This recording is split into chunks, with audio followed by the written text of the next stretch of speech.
Бхишма уредил брака на Дhrитараштра с Гандхари в Хастинапура, а Панду се оженил за Кунти и Мадри. Докато всички бяха щастливи, Панду реши да предприеме пътуване с двете си съпруги. Те се отправили към гората, за да живеят на тихо и красиво място. Там си построили малък скит и започнали да живеят щастливо. Местните племена ги смятали за богове. Един ден Кунти и Мадри се приближили до Панду и казали: "Чували сме, че си много добър в стрелбата с лък, но никога не сме го виждали. Днес бихме искали да отидем на лов с теб и да станем свидетели на твоето майсторство." Панду се съгласи и ги заведе на лов. След като стигнали в гората, Панду казал: "Гледайте как ловувам с затворени очи, воден само от звук." Той затвори очи и когато чу звук близо до едни храсти, изстреля стрела в тази посока. Веднага чули звука на човек, който крещял от болка. Когато отишли да разследват, установили, че това са две небесни същества – Гандхарви. Те били приели формата на елени, за да си играят в гората, без да подозират за присъствието на Панду. Без да знае това, Панду стрелял по тях и убил женската Гандхарва. Мъжкият Гандхарва бил бесен. Той казал: "Дори дивите животни не пречат на другите, когато се чифтосват, и ловците също уважават това. Но въпреки, че изглеждаш като цар, ти наруши това естествено правило и стреля по нас. Жена ми умря заради теб. Днес те проклинам. Денят, в който се съединиш с жена, ще бъде последният ти." Казвайки това, Гандхарва си тръгва в ярост. Сега Панду разбра, че никога няма да стане баща в този живот. Реши да се откаже от светския живот и да остане в гората, като изпрати вест за решението си в Хастинапура. Когато Дhrитараштра чу новината, радостта му не познаваше граници. След като престолът вече беше изцяло негов, той беше щастлив. По това време Гандхари забременяла. Той изпрати пратеници да съобщят новината на Панду. Когато Панду чул новината, бил обзет от скръб, каквато никога преди не бил изпитвал. Оплака се на Кунти и Мадри. Въпреки че брат ми Дhrитараштра е сляп, той спечели трона. Сега децата му ще го наследят. Нима няма надежда аз или моят род някога да управляваме. Неспособна да понесе скръбта на съпруга си, Кунти се разплака и напусна мястото. Седейки сама, тя продължаваше да плаче, когато един особено болезнен спомен от миналото й изплува и я накара да плаче още по-силно.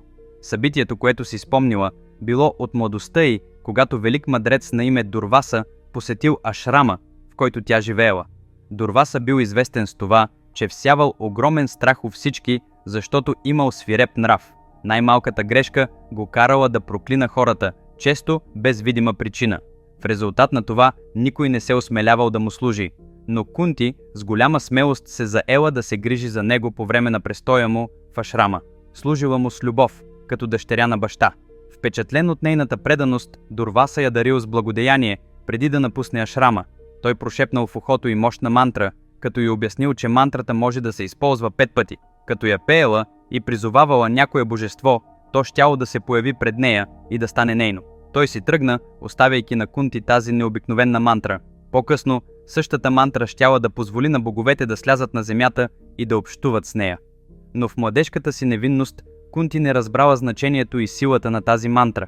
На следващата сутрин, докато Кунти се къпела в реката, тя размишлявала: какво означава един бог да стане мой? Какво може да означава това? Любопитна да разбере, тя си помислила: ще опитам само веднъж и ще видя какво ще стане. Когато излязла от водата и погледнала към небето, тя се зачудила кой бог да призове. Виждайки слънцето пред себе си, тя решила да призове Сурия, бога на слънцето. Тя му се поклонила, затворила очи и произнесла мантрата. Когато отвори очи, пред нея стоеше сияйният Сурия Бхагаван, който сияеше с голяма яркост. Светлината му ставаше все по-силна и слънчевите лъчи я обгърнаха изцяло. В тази ослепителна светлина Кунти не можела да види нищо и за момент не била сигурна какво се случва. След известно време светлината започнала да избледнява и Сурия Бхагаван изчезнал. Изведнъж тя чу тихия звук на бебешки смях и ръцете й натежаха. Тя погледнала надолу и видяла в ръцете си новородено бебе. То имало златиста кожа, било украсено с естествена броня и обеци с блясък, подобен на кристал, а красотата му надминавала дори сиянието на слънцето. Усмивката му беше толкова чиста, че сякаш успокояваше самото слънце. Това великолепно дете било син, родени от Бога на слънцето. Сега Кунти разбрала значението на Бог става твой. Това означавало, че самите богове ще станат бащи на деца за нея. Приятели, мислите ли, че четенето на увлекателна история може да накара някого да забрави всичките си проблеми или че разказването на такава история на децата ви може да ги научи на всички ценности, от които се нуждаят в живота? Ами ако ви кажа, че прочитането на една единствена история може да ви даде решение на всеки проблем, с който се сблъсквате или може да се сблъскате в бъдеще. Да, това е възможно, но само с най-великия епос, разказван някога в историята на човечеството – Махабхарата. Тази история е 100 пъти по-силна от който и да е филмов блокбъстър. Тя е предизвикателство. Пълната история на Махабхарата, написана в стила на Викрамадитя, е достъпна в 2 части като физическа книга и електронна книга в Амазон и 43 други онлайн магазина. Книгата е достъпна на 54 езика в целия свят. В описанието по-долу съм включил връзките към тях.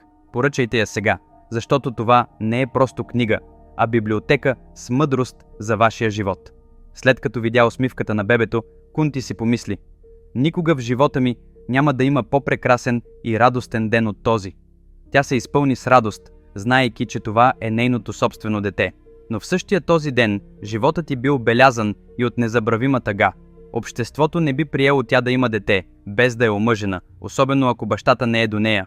Тя не можеше да задържи детето, но в същото време не можеше да си позволи да го изостави. Изпаднала в дилема, неспособна да вземе решение, без смелост да се изправи пред общество, което нито ще я разбере, нито ще я подкрепи, Кунти прави сърцераздирателния избор. С натежало сърце тя целува бебето за последен път, обсипва го с благословиите си и го поставя в кошница. Тя поставила кошницата в реката и заплакала: Сурия Бхагаван, ти ми даде това дете без мой избор, но аз нямам смелостта да го отгледам. Ще го оставя в реката, но ти трябва да го защитиш. Плачейки, тя си тръгнала. Спомняйки си този ден, Кунти се изпълни с дълбока скръб. Историята на Кунти и Карна ни учи на много житейски уроци. Един от най-важните уроци е страхът, който обществото внушава на хората, особено на жените, които имат извънбрачни деца. Страхът да не бъдат посрамени от обществото кара някои да изоставят децата си в кофите за буклук, на стълбите на храмовете или пред портите на сиропиталищата. Дори децата, отглеждани грижливо от родителите си, понякога се отклоняват от правия път. Така че представете си тежкото положение на децата, оставени без напътствия и израснали като сираци.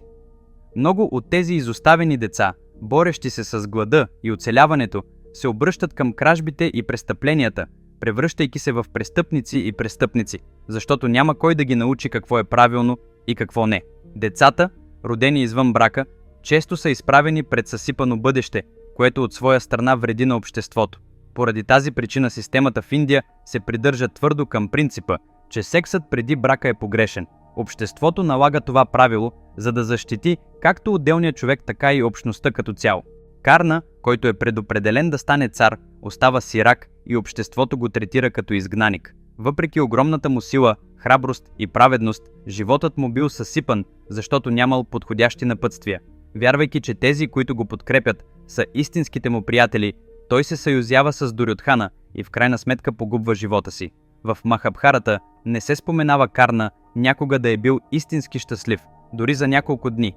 Именно за да предпазят майките и синовете от страдания като Кунти и Карна, хората казват, че сексът преди брака е неправилен. В онези времена не е имало контрацептивни методи или хапчета, така че предбрачният секс се е смятал за голям проблем. Не казвам, че предбрачният секс не е лош, но в името на едно по-добро общество той не е желан. Начинът на мислене и обстоятелствата на всички не са еднакви и затова тези традиции са се развили. Дошло е времето Кунти да разкаже на Панду за благословиите, които е получила от мъдреца Дурваса.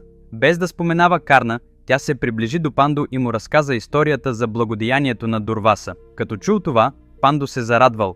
В царството Гандхари също била бременна, но ако Кунти пожелаяла, можела да роди деца веднага. Панду разсъди, че ако детето на Кунти се роди първо, то ще бъде законният наследник на трона. Той й казал: нашето дете ще бъде цар, а първото качество на един цар е да живее праведно. В трите свята най-праведното същество е Яма, богът на Дхарма. Той е безпристрастен и дава еднаква справедливост на всички. Призовете го.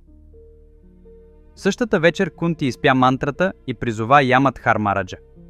Веднага Яма се появил пред нея, заобиколен от мрак. След кратък миг в ръцете й се появи дете. Това беше Дхармараджа, Юдхиштира.